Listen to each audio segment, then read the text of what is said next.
Batman feels like he's failing Jason Todd. Can Nightwing do any better? And who is the strange man in the mask with a gun? Robin stands over the fallen body of the Cuckoo, a low-tier criminal in the Gotham underworld. Blood begins to pool around the Cuckoo's loud suit. Batman and Robin suddenly look up to see a white-cloaked figure standing on the rooftop above them, a smoking rifle in his hand. "I've really been looking forward to meeting you," the man calls. Batman pulls out his grappling line and fires it into the air. "Stay here," Batman orders Robin as he leaps up to meet this new threat. The man takes a step back, his hands hidden by the swirl of his cloak in the breeze of warm Gotham air. "Look, it doesn't have to go this way. We want the same things," the man says. The Batman shakes his head. "You're a killer," he growls. "And you're an enabler. You let them live and just fight them again and again. And in between, they keep killing and hurting innocent people. We're soldiers. This is a war," the man says. "It's my war. Stand down," Batman orders. The stranger moves fast, lashing out with a kick that Batman barely avoids. "You don't own Gotham. You don't make the rules here," the stranger snaps. "Actually, I do," Batman says as he throws a punch that the stranger quickly avoids, and responds with a knee to the stomach. "I used to look up to you, you know, just like that poor kid does," the stranger says as he punches Batman across the jaw, knocking him to the ground. The stranger turns away and begins to flee. "Stay out of my way, and I'll stay out of yours," he calls over his shoulder. Batman tosses a batarang, but the stranger whirls and easily blocks the attack with his gauntlet. "I thought you'd be faster, but you've gotten slow. Weak," the stranger says as he tosses a red grenade on the rooftop as he leaps off. Batman moves to follow, but the sound grenade detonates, deafening and disorienting him. Once he recovers, Batman discovers that the man has disappeared. "Who is he?" Robin calls from behind him. Batman turns to find his sidekick standing quietly.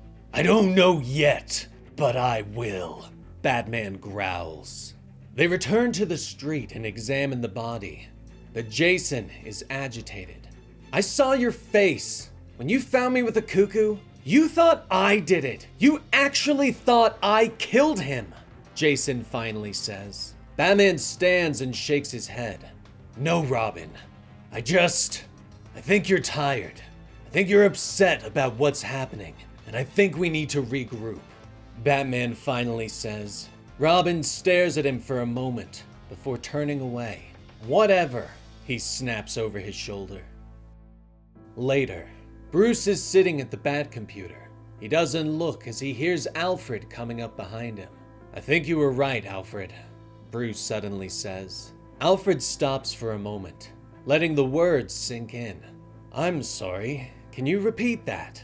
"I thought I just heard you say," Alfred begins to say. Bruce turns to look at his old friend. "I'm serious. About Jason. I think you were right. I think it may have been a mistake to train him. To think there could be another Robin," Bruce says softly, explaining that Jason is different than Dick was. Different than even Bruce was at that age. Both of them had good parents, but Jason never did. "He's just broken," Alfred finishes for him. Bruce ponders this for a moment, before shaking his head and standing. "No, I refuse to accept that. I'm not giving up on him. We can fix him," Bruce says as he heads into the shadows of the cave. Meanwhile, in the manor, Jason is staring out the window, remembering what happened. Cuckoo had drawn his gun and shot next to Jason. He then aimed it at his head, but the stranger had stepped from the shadows. "Drop the gun! Leave him alone," the stranger said. Cuckoo had turned his weapon towards the new Vigilante. A gunshot echoed through the alley, and Jason watched as Cuckoo fell. Blood splattered on his face. He looked up at the stranger. "It's okay. He's nothing," Worthless, the stranger said softly. He eyed the young Robin up and down. So you're the new one, huh? Been keeping an eye on you, kid, the stranger told him, explaining that the Bat was holding him back, that he needed to stop apologizing for what he really was. The stranger holds out a piece of paper for Robin. And what am I? Robin asked as he took the note. The stranger stared at him for a moment. A weapon, he had said. Now, Jason takes the piece of paper from his pocket and stares at it. He unfolds it to find an address. 29 Dover Hill Street. That night, Jason heads down into the cave, but he doesn't find Batman. What are you doing here? He asks Nightwing.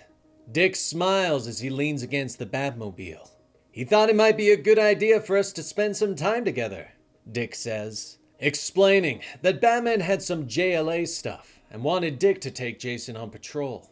Well, you can go back to Titan's Tower, Dick. I got this, Jason says. You know we don't get to patrol alone, not in the first year, Dick explains as he heads for the motorcycles. What? He really never let you solo either? Jason asks as he suits up and joins the older hero. Dick shakes his head and revs the engine on the bike. Of course not. Come on, this is gonna be fun, he says with a smile before they speed off into the night.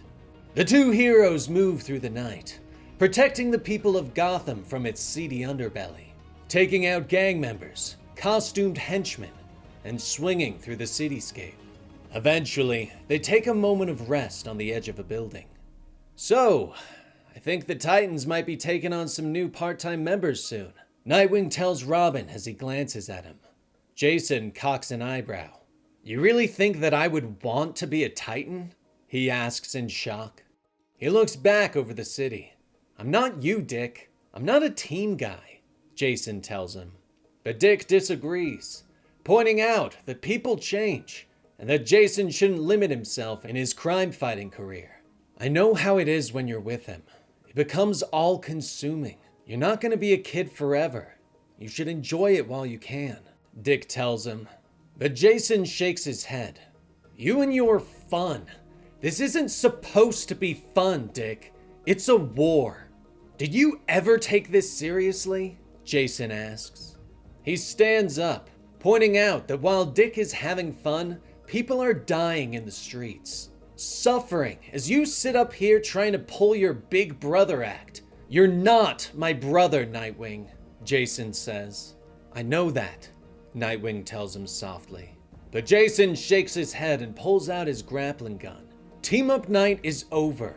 See you around, Nightwing, he says as he swings off into the night.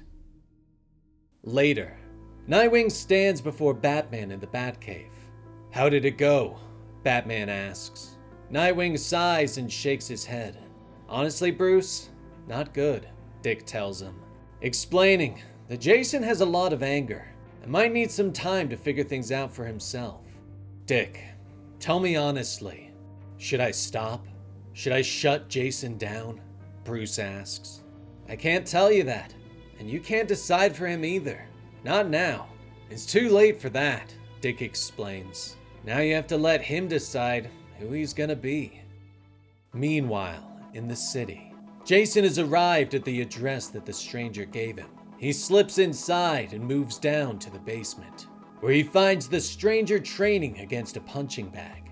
The man stops and reaches for his mask, quickly tying it around his face. I was hoping you'd come, he says as he turns around. Who are you? Jason asks. You can call me Wraith. Whoever we were, they're gone, Wraith tells him. He reaches for his weapons, holstering his pistols. It's about what we want to be. Who do you want to be? A mascot or a soldier? Gotham is getting worse. He's not enough anymore. We need to match them. They're animals. They'll burn this city down if we let them. So the question is, are you with me or with him? Wraith asks. Jason ponders this for a moment, but he makes his choice. And later, the two of them prowl throughout the city together. And that was the complete story for Robin and Batman, Jason Todd Issue 2 by Jeff Lemire.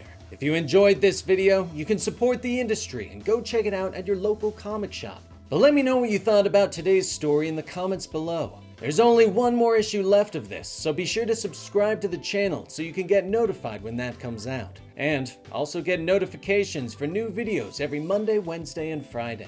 I'm Dan with Comicstorian, and we will see you next time. Rest in peace, Benny.